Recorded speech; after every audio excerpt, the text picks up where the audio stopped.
नमस्कार, मैं रवि एक बार फिर से स्वागत करता हूं आपका अपना यूट्यूब चैनल साइंस गुरु रवि में। गाइज, आप सभी को पता है 1 फरवरी से रेलवे वाले बच्चों के लिए हमने बायोलॉजी का एक स्पेशल बैच स्टार्ट कर रखा है, जिसमें हम आपको बायोलॉजी के प्रीवियस ईयर के क्वेश्चन करवाते हैं भैया चैप्टर वाइज। ह्यूमन डिसीज अर्थात मानव रोग वाले चैप्टर के प्रीवियस ईयर के क्वेश्चन कंप्लीट हो चुके हैं। विटामिन्स वाले चैप्टर के प्रीवियस ईयर के क्वेश्चन कंप्लीट हो चुके हैं। फिलहाल अभी हम जिस चैप्टर के प्रीवियस ईयर के एमसीक्यू क्वेश्चन कर रहे हैं उस चैप्टर का नाम है डाइजेस्टिव सिस्टम। तो सबसे पहले आप हेडिंग लगा लीजिए डाइजेस्टिव सिस्टम। डाइजेस्टिव सिस्टम अर्थात पाचन तंत्र। और गाइज, पाचन तंत्र के 55 क्वेश्चन हम आपको करवा चुके। आज हम स्टार्ट करने वाले हैं क्वेश्चन नंबर 56 से। तो भैया ये रहा आपके स्क्रीन के सामने क्वेश्चन नंबर 56। देखिए भैया, अब बात करते हैं क्वेश्चन नंबर 56 की। बहुत अच्छा क्वेश्चन है भैया, ध्यान से समझना, मजा आ जाएगा। क्वेश्चन नंबर 56 कहता है कि मानव शरीर में वसा का पाचन मुख्यतः किस में होता है। आपके ऑप्शंस है, ऑप्शन नंबर ए मुंह है, ऑप्शन नंबर बी पेट, ऑप्शन नंबर सी है छोटी आंत, ऑप्शन नंबर डी है बड़ी आंत। ये क्वेश्चन आपसे पूछा गया आरआरबी एनटीपीसी में 3/4/2021 को। बताइए इस क्वेश्चन का राइट आंसर क्या होगा। गाइज, इस क्वेश्चन का राइट आंसर होगा भैया ऑप्शन नंबर सी छोटी आंत। गाइज, छोटी आंत में वसा का पूर्णतः पाचन होता है। तो सबसे पहले मैं आपको बता देता हूं कि भैया किस तरीके से छोटी आंत में वसा का पूर्णतः पाचन होता है। गाइज, जैसे कि घी, तेल, डालडा, अगर आप इन सब का सेवन करते हो तो ये सभी वसा के अच्छे स्रोत माने जाते हैं। ये सभी वसा के अच्छे स्रोत माने जाते हैं। जब आप वसा को खाते हो तो आपके शरीर में ये वसा की बड़ी बड़ी गोलियां जाती है भैया। ये वसा की बड़ी बड़ी गोलियां जाती है।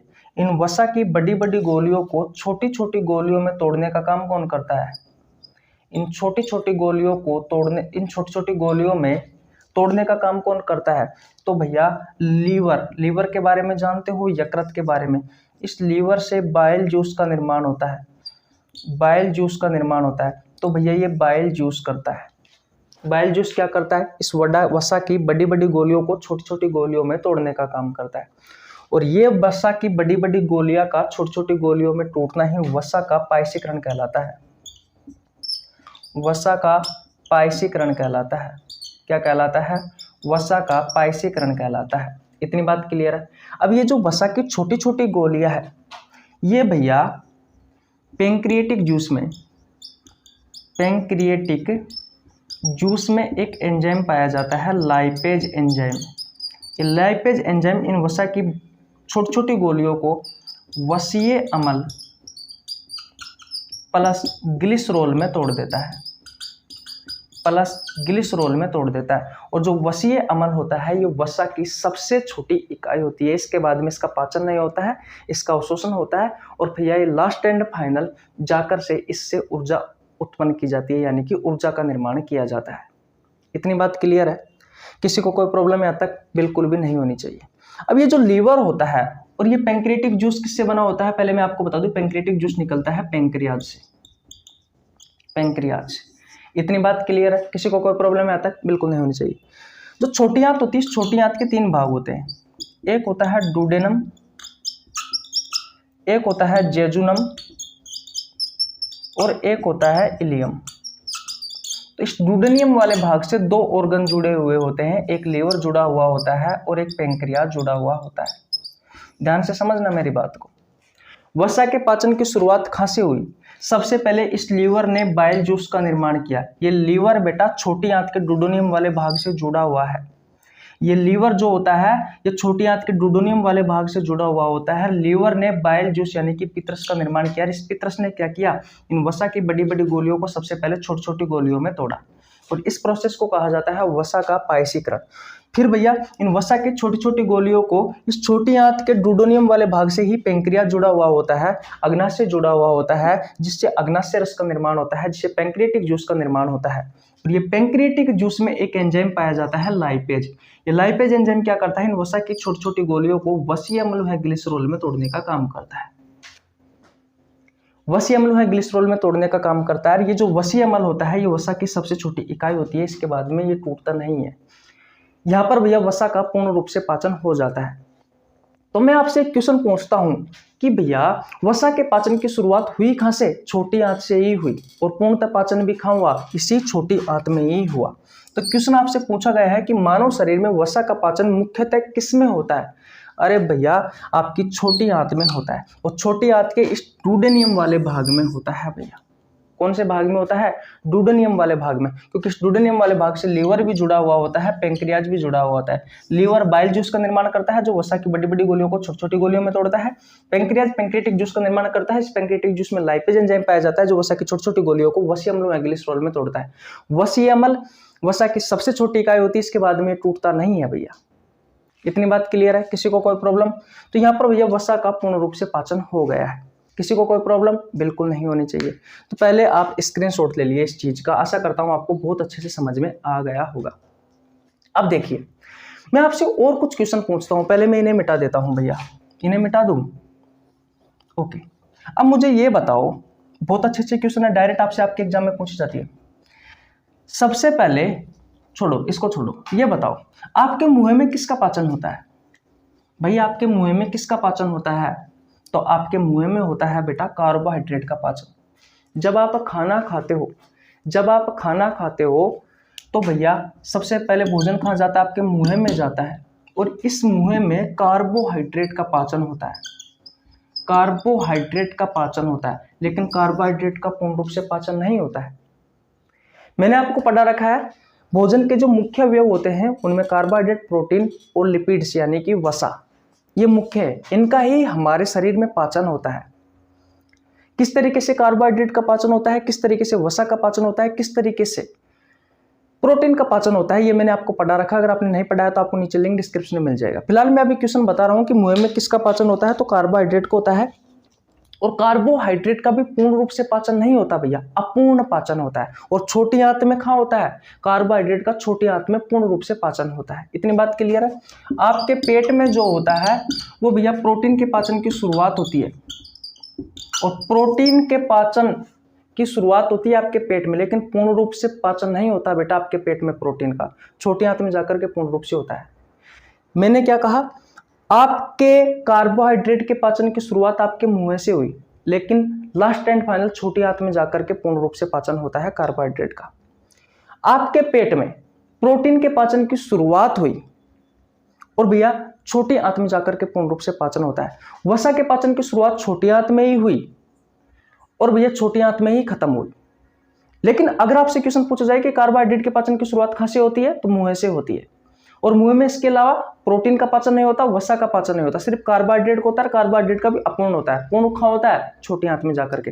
प्रोटीन की बात करें तो प्रोटीन के पाचन की शुरुआत आपके पेट से होती है। पेट में कार्बोहाइड्रेट का पाचन नहीं होता है, वसा का पाचन नहीं होता है, सिर्फ प्रोटीन का पाचन होता है। और पूर्ण रूप से कहां होता है प्रोटीन का पूर्ण रूप से पाचन? छोटी आंत में होता है। और वसा के पाचन की शुरुआत छोटी आंत से ही होती है, खत्म भी छोटी आंत में ही होता है।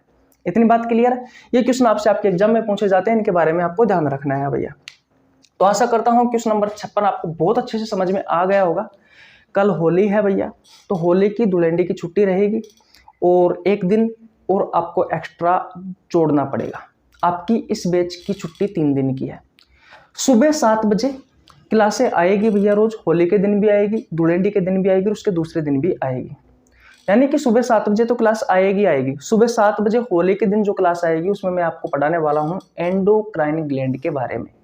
धुलेंडी के दिन जो क्लास आएगी उसमें सुबह 7 बजे, उसमें मैं आपको पढ़ाने वाला हूँ एक्सोक्राइन ग्लैंड के बारे में। और धुलेंडी के दूसरे दिन जो क्लास आएगी उसमें मैं आपको मिक्स्ड ग्लैंड यानी कि मिश्रित ग्रंथियों के बारे में पढ़ाने वाला हूँ। तो भैया इन क्लासों को देखना मत भूलना। इस बैच की 3 दिन की छुट्टी है भैया, इस बात का आपको ध्यान रखना है। फिर 3 दिन के बाद में इसकी क्लास वापस रेगुलर हो जाएगी। मैं गाँव जा रहा हूँ भैया, तो जाने में भी समय लगता है, आने में भी समय लगता है, इसलिए मैं आपकी 3 दिन की छुट्टी दे रहा हूँ। मुझे गए हुए घर पे 2 महीने से ज़्यादा हो गए भैया, तो अब जाना ज़रूरी है। और मेरी दादी जी की तबीयत भी थोड़ी सी ख़राब है, तो 2 महीने हो गए, तो मिलना भी ज़रूरी है। क्या करें, अब काम तो ज़िंदगी भर ही रहता है भैया। पहले घर वाले भी है, और तो फिर संसार सागर है, ये तो चलता रहता है। ठीक है, तो आशा करता हूँ आपको बहुत अच्छे से समझ में आ गया होगा क्वेश्चन नंबर 56। अब भैया नेक्स्ट क्वेश्चन की ओर चलते हैं, क्वेश्चन नंबर 57 की। चले भैया, ओके। देखिए भैया, अब बात करते हैं क्वेश्चन नंबर 57 की। अच्छा क्वेश्चन है। क्वेश्चन नंबर 57 कहता है कि मानव के आमाशय में कौन सा अम्ल उत्पन्न होता है। आपके ऑप्शंस है, ऑप्शन नंबर ए लैक्टिक अम्ल, ऑप्शन नंबर बी है HCl, ऑप्शन नंबर सी है साइट्रिक अम्ल, ऑप्शन नंबर डी है सल्फ्यूरिक अम्ल। और ये क्वेश्चन आपसे पूछा गया है RRB NTPC में 17/1/2021 को। बताइए इस क्वेश्चन का राइट आंसर क्या होगा। इस क्वेश्चन का राइट आंसर होगा भैया ऑप्शन नंबर बी HCl। ये HCl जो होता है भैया, आपका जो स्टोमक होता है,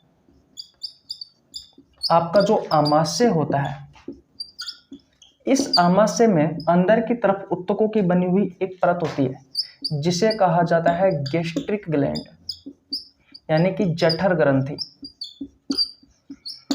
और ये जठर ग्रंथि जो होती है वो जठर रस का निर्माण करती है, गैस्ट्रिक जूस का निर्माण करती है। और इस गैस्ट्रिक जूस में HCl होता है, हाइड्रोक्लोरिक अम्ल होता है, कुछ एंजाइम होते हैं। कौन कौन से एंजाइम होते हैं? तो एक होता है भैया पेप्सिन एंजाइम, और एक होता है भैया रेनिन एंजाइम, और भैया और म्यूकस होता है।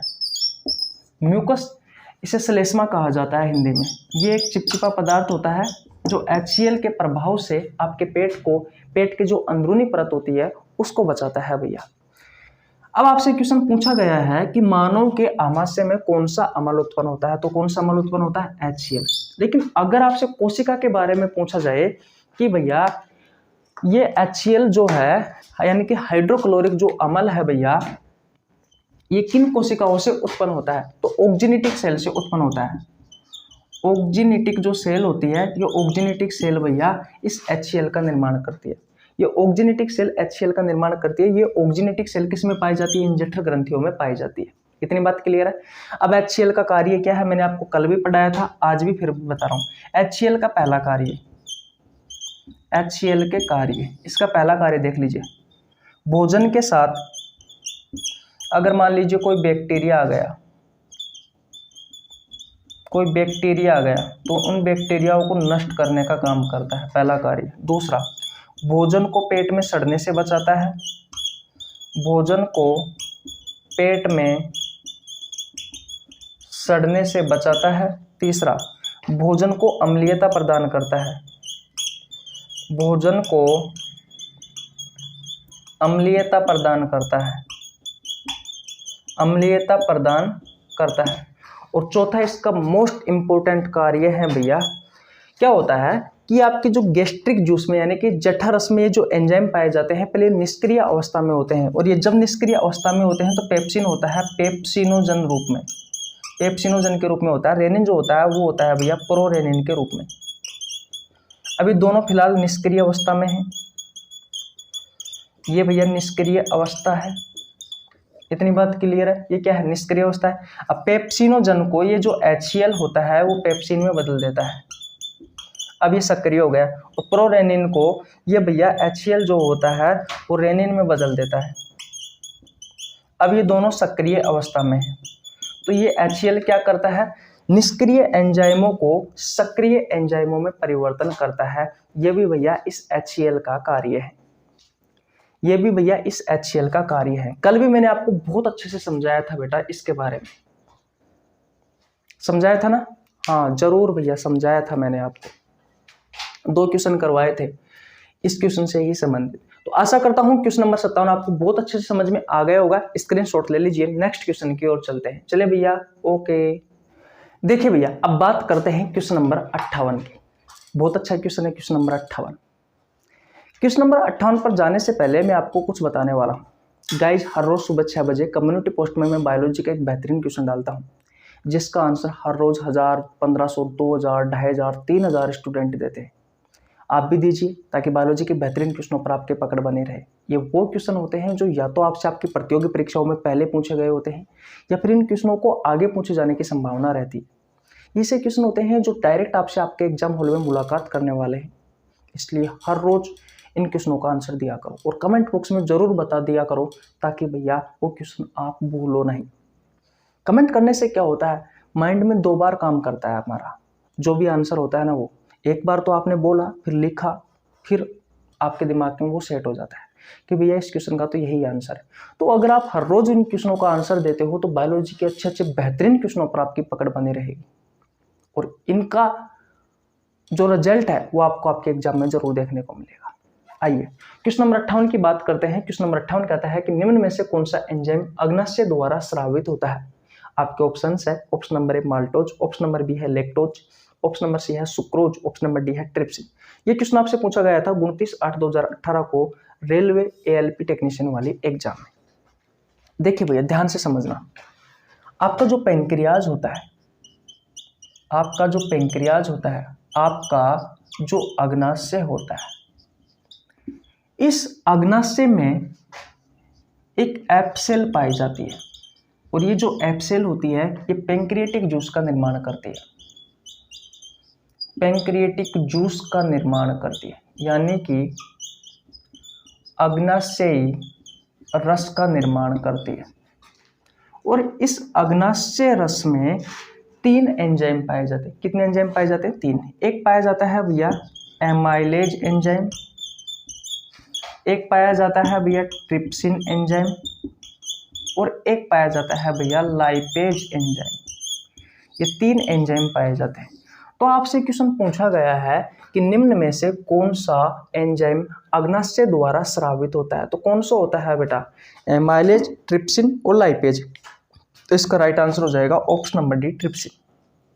ये ट्रिप्सिन क्या करता है तो मैं आपको बता दूं, जो आपकी प्रोटीन होती है, इस प्रोटीन को पेट में पाए जाने वाला एक पेप्सिन एंजाइम होता है। ये पेप्सिन क्या करता है? पेप्टोन्स या फिर पेप्टाइड में तोड़ता है। पेप्टोन्स या पेप्टाइड में तोड़ता है और इस पेप्टोन्स या पेप्टाइड को जो ट्रिप्सिन एंजाइम होता है, ये ट्रिप्सिन एंजाइम किस में तोड़ता है भैया? एमिनो एसिड में तोड़ता है। एमिनो एसिड में तोड़ता है। तो आशा करता हूं ये समझ में आ गया होगा आपको कि ट्रिप्सिन क्या काम करता है। ये प्रोटीन के पाचन में सहायक होता है। ये पेप्टोन से पेप्टाइड को एमिनो एसिड में कन्वर्ट करता है और ये जो एमिनो एसिड होता है ये भैया प्रोटीन की सबसे छोटी इकाई होती है। ये प्रोटीन की सबसे छोटी इकाई होती है। इतनी बात क्लियर है? किसी को कोई प्रॉब्लम यहाँ तक नहीं होनी चाहिए भैया, बता दीजिए। एक बार और रिवीजन करवाया जाए आपका। देखिए आपका जो पैंक्रियाज होता है, आपका जो अग्नाशय होता है, इसमें 4 सेल होती है, alpha cell, beta cell, delta cell और एप cell. Alpha cell, beta cell और डेल्टा सेल जो होती है वो हार्मोन का निर्माण करती है, लेकिन ये जो एप सेल है ये भैया पैंक्रियाटिक जूस का अग्नाशय रस का निर्माण करती है। और इस अग्नाशय रस में एमाइलेज, ट्रिप्सिन और लाइपेज एंजाइम होते हैं। आपके ऑप्शन में भैया ये ट्रिप्सिन एंजाइम दिया गया है, तो भैया मैंने आपको ट्रिप्सिन एंजाइम के बारे में बता दिया कि ट्रिप्सिन एंजाइम प्रोटीन के पाचन में सहायक होता है। ये पेप्टोज और पेप्टाइड को एमिनो एसिड में बदल देता है। इतनी बात क्लियर है? किसी को कोई प्रॉब्लम यहाँ तक बिल्कुल भी नहीं होनी चाहिए।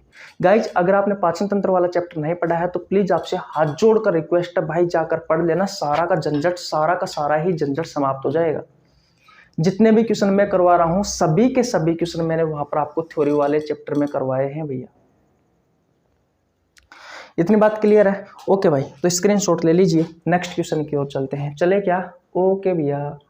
देखिए भैया क्वेश्चन नंबर 59 की बात करते हैं। क्वेश्चन नंबर 59 कहता है कि निम्न जानवरों में से किसकी अपेक्षाकृत अधिक लंबी आंत है। आपके ऑप्शन है, ऑप्शन नंबर ए लोमड़ी, ऑप्शन नंबर बी है बाघ, ऑप्शन नंबर सी है कुत्ता, ऑप्शन नंबर डी है खरगोश।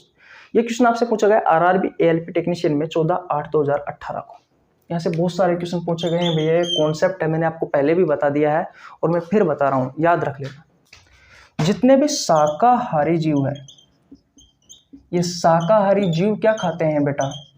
तो आप कहोगे कि भैया पेड़ पौधे खाते हैं। और क्या खाएंगे? क्या खाते हैं बेटा? पेड़ पौधे। और आप सभी को पता है बेटा, पेड़ पौधों या फिर मैं कहूँ कि पादपों की जो कोशिका भित्ति होती है, पादपों की जो कोशिका भित्ति होती है वो किसकी बनी हुई होती है? सेलुलोज की बनी हुई होती है। और भैया इस सेलुलोज का पाचन आसानी से नहीं होता है। इसका जो पाचन है वो आसानी से नहीं होता है, आसानी से नहीं होता है।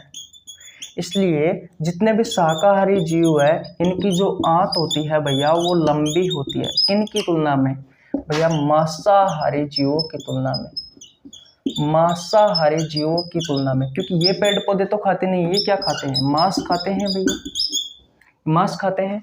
तो भैया मांसाहारी जीवों की तुलना में जो शाकाहारी जीव होते हैं उनकी जो छोटी आंत होती है या उनकी जो आंत होती है बेटा वो अधिक लंबी होती है, उनकी जो आंत होती है वो अधिक लंबी होती है।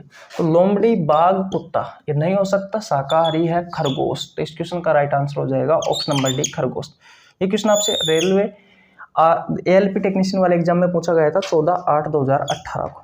तो आशा करता हूँ ये क्वेश्चन भी आपको बहुत अच्छे से समझ में आ गया होगा। स्क्रीनशॉट ले लीजिए। अब चलते हैं आज का हमारा अंतिम क्वेश्चन, क्वेश्चन नंबर 60 की ओर। चले क्या? ओके, देखिए भैया अब बात करते हैं क्वेश्चन नंबर 60 की। ये क्वेश्चन मैं आपको पहले भी करवा चुका। बताइए इस क्वेश्चन का राइट आंसर क्या होगा। दांतों में सड़न शुरू हो जाती है जब मुंह का पीएच मान ... से कम होता है। आपके ऑप्शंस है, option number A 5.7, option number B है 5.5, ऑप्शन नंबर सी है 5.6 और ऑप्शन नंबर डी है 5.4। आरआरबी एलपी टेक्नीशियन पूछा गया है 9/8/2018 को। बताइए इस क्वेश्चन का भैया राइट आंसर होगा ऑप्शन नंबर बी 5.5। दंत क्षय के बारे में मैंने आपको पहले भी बताया था। इस दंत क्षय का मतलब क्या होता है? दांतों का, भैया आपके जो दांत होते हैं उन दांतों का सड़कर नीचे गिरना या फिर गिरना क्या कहलाता है भैया? क्या कहलाता है? दंत क्षय कहलाता है। दांतों का सड़कर गिरना या फिर नीचे गिरना क्या कहलाता है भैया? दंत क्षय कहलाता है। ऐसा कब होता है? ऐसा जब होता है जब मान लीजिए आपके मुंह में, आपके दांतों के बीच में कोई भोजन लंबे समय से फंसा हुआ है। तो उसमें क्या होता है, जो बैक्टीरिया पनप जाते हैं और ये बैक्टीरिया क्या करते हैं भैया, आपके जो दांतों में जो भोजन फंसा हुआ है उस भोजन में जो ग्लूकोज होता है उस ग्लूकोज को अम्ल में परिवर्तित कर देता है। इस ग्लूकोज को जो आपके बैक्टीरिया है जो पनपे हैं भोजन में, ये इस ग्लूकोज को किस में बदल देते हैं भैया? अम्ल में बदल देते हैं। और ये अम्ल इतना खतरनाक होता है क्योंकि इसका जो पीएच मान होता है वो 5.5 से कम होता है, 5.5 से कम होता है। दांतों के ऊपर एक सफेद आवरण पाया जाता है जो कि हमारे शरीर का सबसे कठोर पदार्थ है और उसे कहा जाता है इनेमल। तो ये अम्ल क्या करता है, इस इनेमल को नष्ट कर देता है, जिससे क्या होते हैं, हमारे दांत सड़ने लग जाते हैं और भैया सड़ करके नीचे गिरने लग जाते हैं। उस अवस्था को कहा जाता है दंत क्षय। तो आपसे क्वेश्चन पूछा गया है भैया कि दांतों में सड़न शुरू हो जाती है जब मुंह का पीएच मान कितना से कम हो जाए? 5.5 से कम हो जाए तब। इसका राइट आंसर हो जाएगा ऑप्शन नंबर बी। ये क्वेश्चन आपसे आरआरबी एलपी टेक्नीशियन पूछा गया है 9/8/2018 को। तो आशा करता हूं ये क्वेश्चन भी आपको बहुत अच्छे से समझ में आ गया होगा। आज यहीं तक रखते हैं, स्क्रीनशॉट ले लीजिए। मैं आपको फिर बता देता हूं, इस बैच की भैया 3 दिन की क्लास है, 24 की 3 दिन की छुट्टी है, 24 की छुट्टी है, नहीं हाँ 24 की छुट्टी है, 25 की छुट्टी है और 26 की छुट्टी है। और 24, 25 और 26 को सुबह 7 बजे क्लास आएगी जिसमें मैं आपको एंडोक्राइन ग्लैंड, एक्सोक्राइन ग्लैंड और मिक्स्ड ग्लैंड लगातार तीनों पढ़ाने वाला हूँ। तो भैया जाकर पढ़ लेना। और सुबह 6 बजे हर रोज कम्युनिटी पोस्ट में जो क्वेश्चन आते हैं वो लगातार आएंगे। 27 से फिर ये क्लास दोबारा स्टार्ट हो जाएगी। इतनी बात क्लियर है? ओके, तो फिर मिलते हैं नेक्स्ट वीडियो में। तब तक के लिए जय हिंद, जय भारत, राम राम।